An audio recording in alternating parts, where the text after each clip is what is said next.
Hey, everybody. A few weeks ago, we started bringing back some essential Heretics 101 content.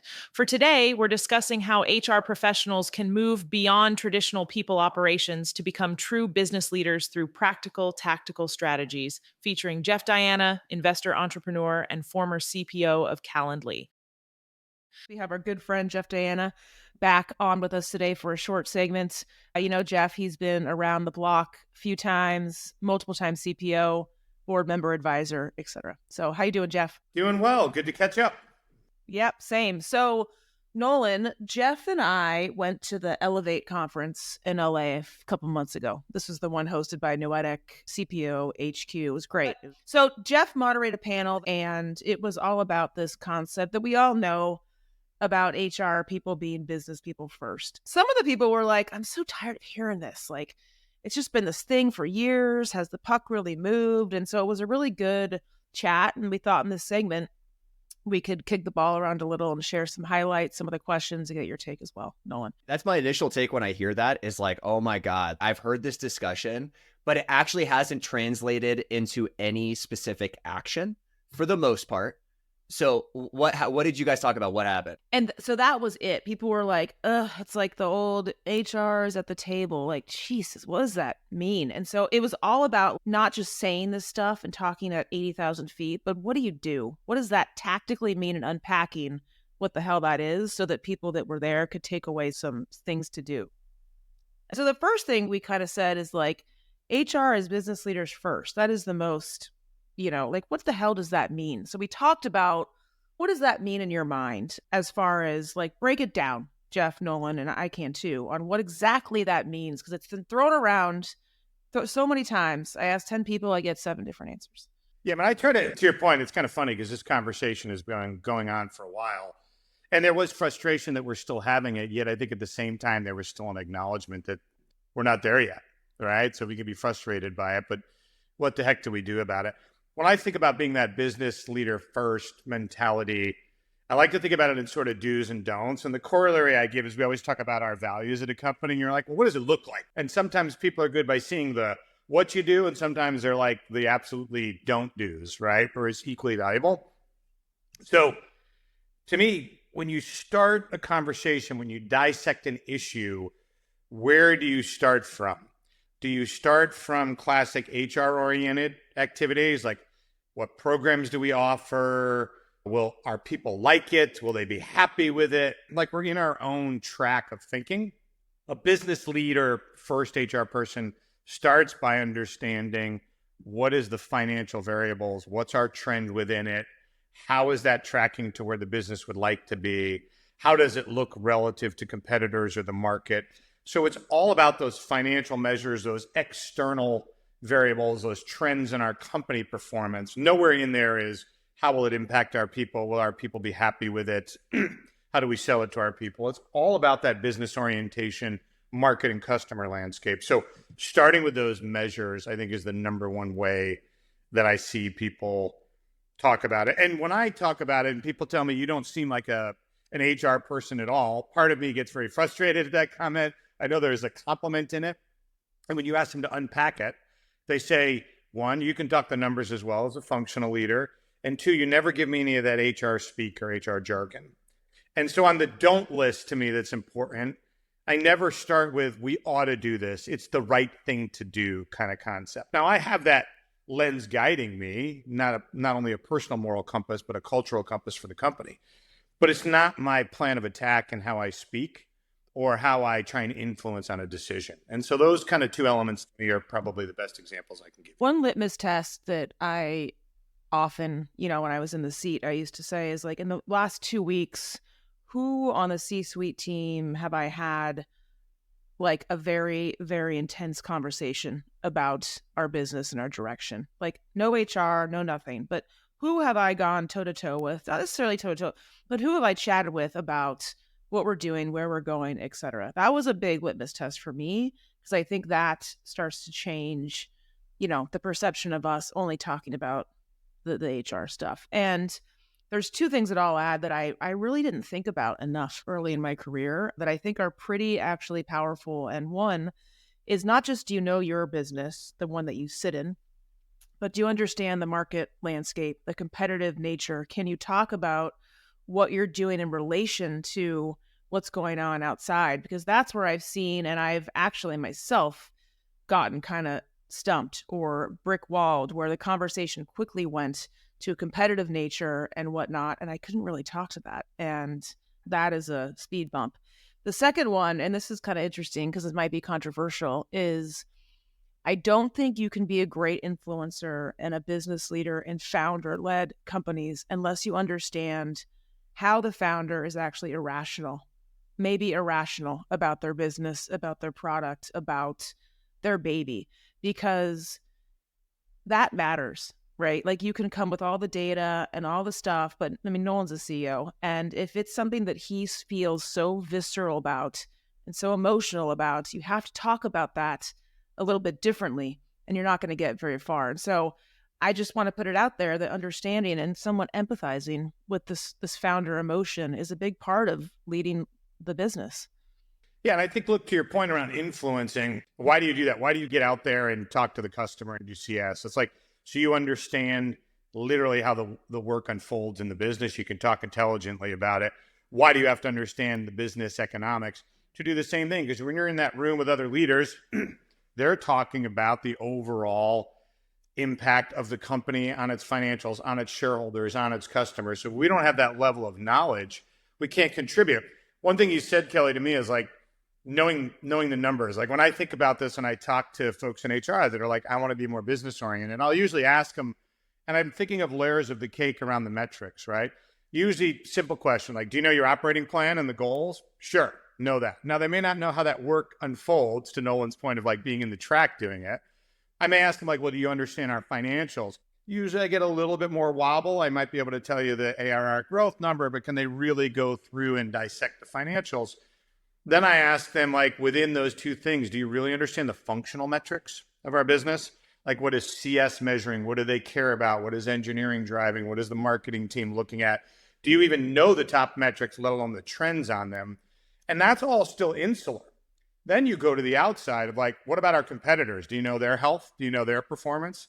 Do you know the broader market landscape? Do you understand macroeconomic trends going on in the world and around interest rates and the flow of money and the price of money? Like there's so many layers to this cake, and the most effective HR leaders are well schooled in all of those, and they leverage all of those in the conversation. Because what I actually find fascinating, as much as we feel like we're at this position of lack of literacy, and we are, guess what? Most of our functional leaders can't cover all those layers of the cake either.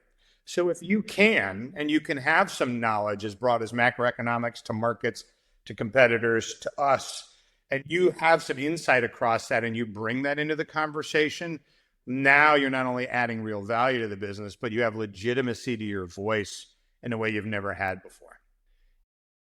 Hey everyone, we'll be right back in a moment after a word from our sponsors.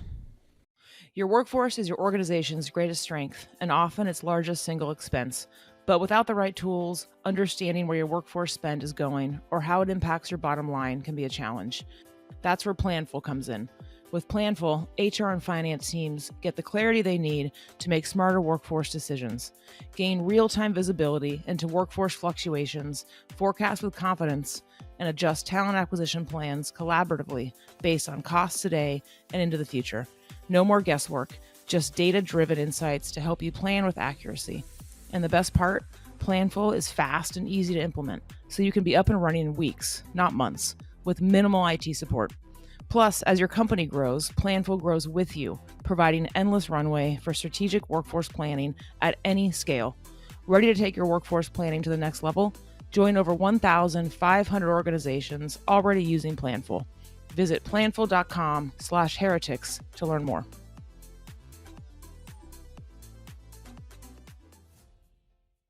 I must admit, I used to believe that AI didn't actually exist in recruiting or HR. That is until my friend Heather Doche, who leads talent at Signalfire, told me to check out MetaView. I got into the product and was like, wow, AI actually does exist in recruiting, and this product is sick. MetaView is the world's #1 AI scribe built specifically for recruiting. Their AI records and transcribes hiring conversations, like intakes, interviews, and debriefs, then provides perfectly summarized notes of everything that was discussed. I've seen firsthand how tough it can be to extract consistently high-quality data from candidate conversations.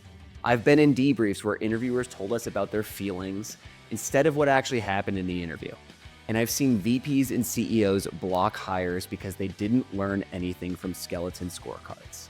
MetaView changes everything. With perfect notes from every conversation, your people can focus on creating a human connection with candidates, and they can save time on the busy work of cleaning up notes after every interview. But it's so much more than just a time saver, because perfect notes means perfect data. For every candidate and every pipeline, hiring teams can make confident, informed decisions, and talent leaders can finally take control of the interview process. MetaView covers all your compliance needs, works with all your existing tools, and takes less than 3 minutes to set up. Join talent leaders at organizations like Brex, Deal, HelloFresh, and Quora, and check out MetaView. Head over to metaview.ai/heretics to talk to one of MetaView's product experts. Tell them that me and Kelly sent you. Or you could just go to their website and get started for free. You'll be up, running, and AI-enabled in minutes. Then you take it when you're sitting in the other ones, then it is your job as a leader to take those learnings back and synthesize the learnings for your team, right? Because that's the main thing is like, hey, it's great for you to get this knowledge, but if your team can be a reflection of that, then all of a sudden, like the soundbite internally changes. And that's when you really start to win the war. And when it's like, we don't think of them as the HR or recruiting team, we just think of them as our colleagues. Totally. And at first it might be like, oh, how cute. Look, HR wants to do a review. Like, fine, take it, get in the ring and keep going. I'll tell you 2 other examples to me where it's helpful. One, I've always pushed my team to say, we can impact the business as a function by being the best run discipline in the company.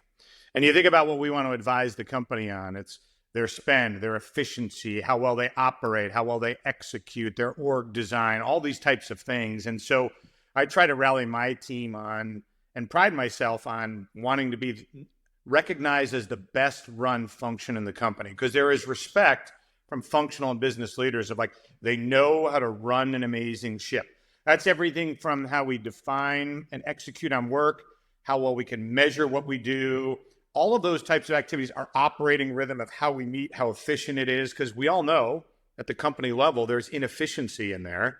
And if we can demonstrate high performance, I've been at several companies where CEOs have said, you have the best run function of the company, help teach us how to run the company more efficient, more effectively. And that's not just squeezing cost, right? That's how well we execute, how well we can predict, how knowledgeable the team is, all of that type of stuff. And it gives HR teams something to rally around where we do feel like, especially outside of the C-suite role, you're like, I'm just deep in the business. Like I'm off on an island. I do this little functional work. Now it's like, no, we can be about the business, show them something that will impact the business. And that gains a ton of credibility. Yeah. And also the mobility, right? Just to be, a little selfish for a minute, we're seeing more fluidity now with HR folks going into the business and business folks going into HR. That is, I was in a go-to-market role for a year before I left Pendo, and you don't do that unless you can demonstrate and understand that you add value. So there's a lot of things around that are really cool that could open up with this too. Yeah, I'll give you a great example. When I was at SuccessFactors with Lars, I still remember my first 30 days on the job. And the thing that Lars was most impressed with was I asked to go to sales kickoff. HR had not typically gone. And I literally met every single salesperson there. I didn't sit at the dinner. I went table to table. I met folks. I asked what they were working on. I told them, call upon me. Now, granted, selfish advantage. We're selling to HR, so they care a little bit more about what we think. Yeah. But where did that lead? That led to the sales organization going, wow, he gets it. Maybe we should get him into some deals. And it led to my team taking our own sales quota. I had 2 or 3 members make sales club every year I was there because we sold so much for the business, with the business. And that would have never happened if I had just pitched the concept. But I got out into the business They showed I was knowledgeable. They showed I cared, that I was willing to learn and roll up my sleeves. And then they were willing to let me into those functional areas to have greater impact. They're going to let you into their business by virtue of you're knowledgeable and you've sort of been vetted, that you get it and you're smart and you're intelligent. It's going to open up opportunities to have more impact for the people function than we will get otherwise. Amen. This is great. Anything else from you both on this for today? No, I think you guys nailed it. I'm at, like, again, for somebody who's like generally annoyed with this topic, I think these are the tactical things people should do in order to make sure that they actually are thought of as a respected colleague, which is the goal. Awesome. Well, great to see you, Jeff. Thank you for joining us. HR Heretics is a podcast from Turpentine, the network behind Econ 102, Moment of Zen, and Turpentine VC. Subscribe, 5 stars, share it on Apple, YouTube, Spotify, anywhere you get your podcasts, all the things.